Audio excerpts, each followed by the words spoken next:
भावानो हे कोल्हापूर आहे, हे साधं सुद्धा नाही आहे. प्राडा सारख्या 5,000 करोड टर्नओव्हर असलेल्या कंपनीला कोल्हापूरमध्ये आणण्याचं काम तुम्ही सगळ्यांनी केलेलं आहे. आपली महादेवी हत्ती सुप्रीम कोर्टाच्या आदेशानं तिला वंतारामध्ये नेण्यात आलेलं होतं.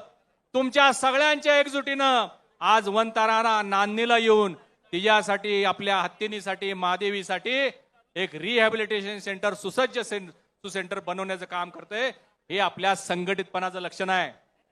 आणखीन एक आपल्या संघटितपणाचं उदाहरण, चांगलं उदाहरण म्हणजे कोल्हापूर या ठिकाणी झालेला सर्किट बेंच.